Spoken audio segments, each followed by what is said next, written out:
আপনারা জানেন ফেব্রুয়ারির 12 তারিখে নির্বাচন বা গণভোট দুটোই অনুষ্ঠিত হবে বলে সরকার ঘোষণা করেছে। এর ভিতরে নমিনেশন কমপ্লিট হয়েছে।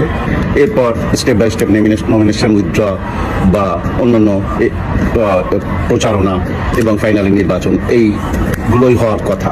কিন্তু আজকে আমেরিকান একজন রাজনীতিবিদের সাথে আমি কথা বললাম, যিনি বাংলাদেশের রাজনীতির উপরে কাজ করছেন। তো তার কাছে আমি জিজ্ঞেস করলাম এই অবস্থায় নির্বাচন যা হতে যাচ্ছে আওয়ামী লীগকে বাদ দিয়ে, এই সম্পর্কে যুক্তরাষ্ট্রের অবস্থান কি এবং বিশ্ব রাজনীতির অবস্থান কি এবং ডক্টর ইউনূস কি করতে পারেন।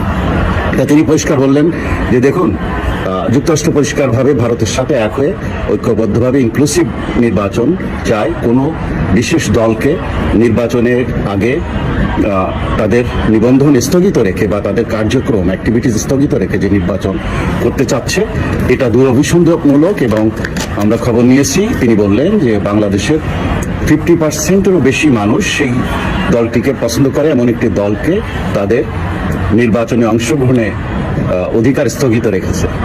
এইটা করে ডক্টর ইউনূস বিরাট অন্যায় করছে। এটা পৃথিবীর কোনো দেশ সহজভাবে নিচ্ছে না।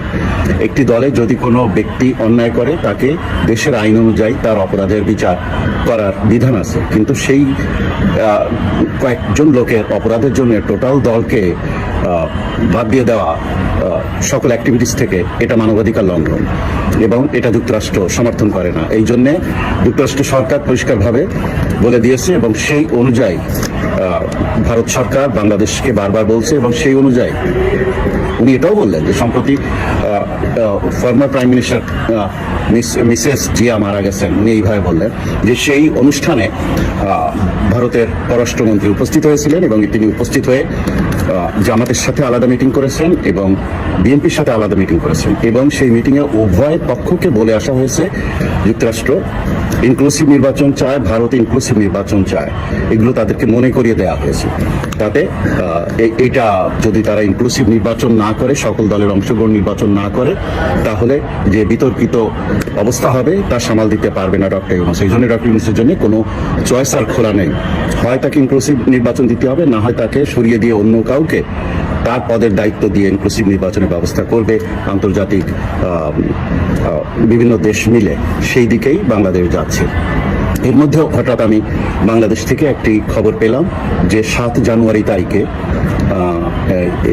এই ইনকিলাব মঞ্চের পক্ষ থেকে এই নির্বাচন বন্ধের ব্যাপারে দাবি উঠবে এবং আরেকটি বড় দলের পক্ষ থেকে 11 জানুয়ারি থেকে নির্বাচন বন্ধের দাবি উঠবে। এখন থেকে বেশ কিছু পক্ষ নির্বাচন বন্ধের দিকে যাবে। আবার জামাতের যেহেতু পরিচিতি প্রকাশ পেয়ে গেছে যে ভারতের সাথে 5 মাস আগে দেখা করে চুক্তিবদ্ধ হয়েছে যে ভারত যেভাবে চাইবে জামাত যদি ক্ষমতায় যায় জামাত সেভাবে চলবে। তো এটা এতদিন 5 মাস যাবৎ গোপন ছিল, কিন্তু রয়টার্সে ইন্টারভিউর সময় জামাতের আমির শফিকুর রহমানের কে প্রশ্ন করে করে রয়টার্স এই কথাটা বের করে নিয়েছে। কারণ রয়টার্সের কাছে ইনফরমেশন ছিল, ওই ইনফরমেশন সত্যতা তারা বের করে নিয়েছে। কিন্তু জামাতের পক্ষ থেকে কখনো জানানো হয়নি কোনো মিডিয়াকে বা দেশবাসীকে বা কোনোভাবেই যে ভারতের সাথে তাদের একটা অলিখিত চুক্তি বা আন্ডারস্ট্যান্ডিং হয়েছে যে তারা ভারত যেভাবে চাইবে বাংলাদেশ সেভাবে চলবে। এই বিষয়গুলো এবং একই সময় তারেক রহমানের দেশে ফেরা এবং তার রাজনীতিতে পূর্ণাঙ্গ অংশগ্রহণ এবং বেগম খালেদা জিয়ার মৃত্যুর এই যে সিম্প্যাথি অবস্থা জনগণের, সবকিছু মিলায় যেভাবে মনে করা হচ্ছিল যে জামাত বোধহয় ক্ষমতায় যাচ্ছে, বিএনপি হেরে যাচ্ছে, এখন পরিবেশটা সেই জায়গায় নেই। এই জন্যে জামাত ইমিডিয়েটলি বিএনপির সাথে মিটিং করেছে এবং সেখানে সর্বদলীয় সরকার গঠনের একটা প্রস্তাব দিয়েছে এবং জামাত 40টা সিট চেয়েছে এই নির্বাচনে। বিএনপি আমার জানা মতে যতটুকু শুনলাম বিএনপি রাজি হয়নি। তাতে সবকিছু মিলে জামাত যদি বোঝে তাদের অবস্থা খুব খারাপ হবে নির্বাচনে, বিশেষ করে এই জুলাই যোদ্ধাদেরকে এনসিপি বা এদেরকে নেওয়ার পরে মানুষের সিম্প্যাথি জামাতের উপর থেকে আরো উঠে গেছে। যারা জামাতকে ভোট দেবে বলে চিন্তা করেছিল তারা এই জুলাই যোদ্ধাদের এদেরকে সহ্য করতে পারছে না। এরা ভণ্ড। এরা 2 দিন আগে জামাতের বিরুদ্ধে কথা বলেছে, তার আগে বিএনপির বিরুদ্ধে কথা বলেছে। এরা ভণ্ড। এরা এক এক সময় এক এক কথা বলে। আর এরা হলো কেউ ছাত্র, কারো ছাত্র তো মাত্র শেষ হয়েছে, কিন্তু এদের যে টাকার সম্পর্কে এদের যেসব ইনফরমেশন পাওয়া যাচ্ছে, লিগাল ভাবে শুধু তাদের নামে যে টাকা আছে তাও তো কোটি টাকা। আর এরপরে তাদের আত্মীয় স্বজন বন্ধু বান্ধবের সাথে বিভিন্ন অ্যাকাউন্টে প্রচুর টাকা, এবং তারা সুইস ব্যাংক সহ বিদেশের অনেক ব্যাংকে তাদের টাকা পাচার করেছে বলে এমনও তথ্য বেরিয়ে আসছে। তাতে জুলাই যোদ্ধাদেরকে যারা সহযোগিতা করেছিল তাদের মন ভেঙে গেছে, বিশেষ করে তরুণ সমাজ যারা এদের পেছনে ছিল তারা মুখ ঘুরিয়ে নিচ্ছে, তারা একের পর এক পদত্যাগ শুরু করেছে। সব মিলিয়ে এই এনসিপির অবস্থা সবচাইতে এখন করুণ অবস্থা। এইরকম জায়গায় যে এনসিপিকে সাথে নেওয়াতে জামাতের রাজনীতির ক্ষতি হচ্ছে, আবার তাদেরকে বাদও দিতে পারছে না এমন একটা জায়গায় জামাত, তাতে মনে হচ্ছে জামাতও যে কোনো সময় ঘুরে দাঁড়াতে পারে যে সারা দেশে অবৈধ অস্ত্র এবং নিরাপত্তা নেই মানুষের, এবং জীবন হুমকির মুখে, আইন শৃঙ্খলার পরিবেশ সহজ নেই, এরকম একটা অবস্থায় আমরা নির্বাচন থেকে সরে দাঁড়ালাম, এটা জামাত বলতে পারে। এই অবস্থায় নির্বাচন বাতিলের দাবি তারা তুলতে পারে, এরকম একটা কথা তারা বলতে পারে। তো এইসবের মধ্যে আসলে যে দেশটা কোন দিকে যাচ্ছে সেটা কিন্তু চিন্তার বিষয়। কয়েকটি টক শো থেকে জানলাম এবং বিভিন্ন ইনফরমেশন থেকে জানলাম 16 বছর ব্যাপী পৃথিবীর কোন একটি দেশ চেষ্টা করে এই শেখ হাসিনা সরকারকে পতনের জন্য $200 মিলিয়ন বেশি খরচ করেছে বাংলাদেশের রাজনীতিবিদ, আমলা, সেনাবাহিনী, সাংস্কৃতিক কর্মী, বুদ্ধিজীবী এবং সাংবাদিকদের পেছনে, যে কারণে তাদেরকে কনভিন্স করে এইভাবে ব্রেনওয়াশ করে ভুল তথ্য দিয়ে সরকার বদলের মতো একটি অপরাধ ঘটিয়ে তারা শেখ হাসিনা সরকারের পতন করেছে। আস্তে আস্তে বেরিয়ে আসছে আজ থেকে 50 বছর আগে গঠিত বার্মা অ্যাক্ট, যে বিষয়টা সেখানে বার্মাকে দুই ভাগে ভাগ করে একটি ভাগ বার্মার সাথে থাকবে, আর একটি ভাগ বাংলাদেশের চট্টগ্রামের কৃষি অংশ নিয়ে খ্রিস্টান রাষ্ট্র হবে, এবং আরাকান আর্মিদেরকে ওই খ্রিস্টান রাষ্ট্রের অংশটা দায়িত্ব দেওয়া হবে, এইসব করে, এবং সেন্ট মার্টিন বা আপনার চট্টগ্রাম নৌবন্দর, চট্টগ্রাম বন্দর, এইগুলো নিয়ে নেওয়া বা করিডোরের মাধ্যমে নানান কিছু নেওয়া, বা বাংলাদেশের অন্যান্য বন্দরগুলোতে মানে লিজ নেওয়া, এসব করে বিদেশিরা তারা তাদের উদ্দেশ্য সফলের জন্য এইসব কাজ করেছে। আজকে তো সব প্রমাণ হয়ে যাচ্ছে যে সেন্ট মার্টিনও চলে যাচ্ছে, চিটাং পোর্টও চলে যাচ্ছে, সবই জানা যাচ্ছে। তো দেশটা আসলে একটি হেফাজত অবস্থা। তাতে মনে হচ্ছে যে আগামী কয়েকদিনের মধ্যে জানা যাবে, নির্বাচন হয়তো তফসিল পিছিয়ে যাবে এবং কয়েক মাস পরে হয়তো নির্বাচন হবে। সেই সময় সম্ভবত আদালত থেকে একটি আপিলের ডিভিশন থেকে একটি ডিসিশন আনা হবে, এনে তত্ত্বাবধায়ক সরকারের অধীনে নির্বাচন হবে। সবকিছু মিলায় সেরকম একটা জায়গায় যাচ্ছে। আগামী কয়েকদিনের ভিতরে অনেক কিছুই জানা যাবে, তবে জানুয়ারির 15 তারিখের ভিতরে অনেক কিছু ঘুরে দাঁড়াতে পারে। সাথে থাকুন, এগিয়ে চলুন প্রিয় দেশবাসী। এই দেশ আমার, আপনার সবার। দেশটাকে রক্ষা করতে হবে। জয় বাংলা, জয় বঙ্গবন্ধু। বাংলাদেশ চিরজীবী হোক। আপনারা জানেন বাংলাদেশের পরিস্থিতি কি এবং দেশ কোন দিকে যাচ্ছে।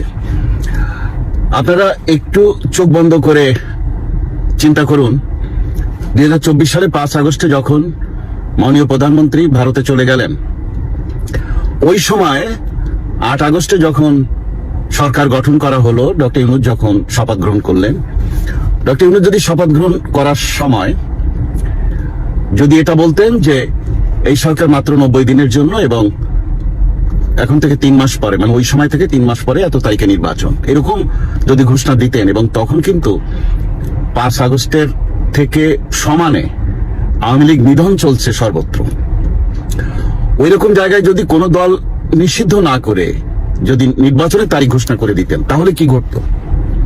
তাহলে যা ঘটতো তা হলো চীন অথবা ইরানে যা ঘটছে তাই। যে দল সরকারে ছিল সেই দল মানে বহু বছরের জন্য মাইনাস হয়ে যেত। ওই সময় যদি 90 দিনের ভিতরে বা 2 মাসের ভিতরে 3 মাসের ভিতরে নির্বাচন হয়ে যেত, বেশিরভাগ ক্ষমতায় আসতো কারা? এই জুলাই আন্দোলন, বিপ্লব বা সন্ত্রাস যাই বলেন, এটির সাথে যারা জড়িত, এরাই চলে আসতো বিএনপি এবং জামাত বা অন্যান্য দলের মধ্যে, কারণ তখন তো এনসিপি তৈরি হয়নি। অথবা দ্রুত সময়ের মধ্যে যদি এনসিপি বা বৈষম্য বিরোধী আন্দোলন এরকম সংগঠন রেজিস্টার্ট করে যদি আসতো, তাহলে দেখা যেত তারাই সরকার গঠন করেছে। কারণ মানুষ ওদের পক্ষে কিন্তু দাঁড়িয়েছিল একটা বিশাল গ্রুপ, মানে ওরা এমন ভাবে ব্রেন ওয়াশ করেছিল যে মানুষ কিন্তু ওদেরকে বিশ্বাস করেছিল। কিন্তু ওরা কি করলো? ওরা এসে বলল ভোট করার জন্য আন্দোলন করিনি, সার্জিসের সেই ভাষণ বা অন্যদের ভাষণ তো আপনার মনে আছে। তো এই সরকার থাকবে, 6 বছরের আগে কোনো নির্বাচনের কথা কেউ বললে তার কলিজা ছিঁড়ে রাস্তায় ফেলে দেওয়া ইত্যাদি আপনাদের মনে আছে। যাই হোক, ওরা বিনা নির্বাচনের সরকার প্রলম্বিত করার চেষ্টায় এবং মুক্তিযুদ্ধ মুছে ফেলার যেসব কার্যক্রম করলো বা বাংলাদেশের নাম, বাংলাদেশের জাতীয় সঙ্গীত ইত্যাদি ইত্যাদি মুছে ফেলার যা চেষ্টা করলো, যেভাবে মব করলো, যেভাবে জ্বালাও পোড়া করলো, তাতে আস্তে আস্তে ওদের প্রতি মানুষের যে সম্মান, বিশ্বাস, শ্রদ্ধা বা প্রত্যাশা সব ধীরে ধীরে শেষ হয়ে গেল। এখন দেখেন ওরা যে নির্বাচনে দাঁড়াবে, ওই এনসিপি যেসব নেতাদের, ওদের আয় কি? ওরা এখনো ছাত্র, অনেক কারো ছাত্রত্ব মাত্র শেষ হয়েছে, কিন্তু তাদের সম্পদের হিসাব দেখেন, 1 বছরের ভিতরে তাদের নিজের নামে কত কোটি টাকা, তারপর তো আত্মীয় স্বজনের নামে শোনা যাচ্ছে, তারপর তো বিদেশের ব্যাংকে তাদের পাওয়া যাচ্ছে। তো এইসব মিলায় এইগুলো করতে যে তারা কিছু পয়সার মালিক হয়েছে, কিন্তু তারা তাদের অর্জনকে একেবারে ধ্বংস করে দিয়েছে। এখন সেই একই নিয়ম, পুরনো নিয়ম, দল বলতে আওয়ামী লীগ, বিএনপি, জামাত, এই এনসিপি কিন্তু চলে এসেছিল, মানে প্রায় 1 নম্বর দলের কাছাকাছি চলে আসছিল। সেই এনসিপি এখন কোথায় চলে গেছে? তো এই হলো রাজনীতি, এটা হলো জোয়ার ভাটার দেশ। এখানে অল্প ভুল করলেও অনেক বড় খেসারত পেতে হয়। আর এরা তো যা করার তা করেছে এবং তার ফল এরা পাচ্ছে। যাই হোক, এখন রাজনীতির যে জায়গাটা এসে দাঁড়িয়েছে সেটা হলো এই আগামী 2 সপ্তাহের মধ্যে, আজকে তো জানুয়ারির 3 তারিখ, 15 তারিখের মধ্যে আপনারা বুঝতে পারবেন যে রাজনীতি কোন দিকে যাচ্ছে। যদি আওয়ামী লীগকে নির্বাচনে অংশগ্রহণ করতে দেয় তাহলে নির্বাচন একরকম হবে, সেটা সবার জন্য গ্রহণযোগ্য নির্বাচন হবে, তবে ফেব্রুয়ারির 12 তারিখে নির্বাচন হবে না। আর যদি আওয়ামী লীগকে বাদ দিয়ে নির্বাচন করে তাহলে 96-15 ফেব্রুয়ারির মতো মারদাঙ্গা পরিস্থিতিতে নির্বাচন হতে পারে এবং সেই সরকার 6 মাসও টিকবে না। আওয়ামী লীগ আর পালিয়ে থাকবে না, বেরিয়ে আসবে এবং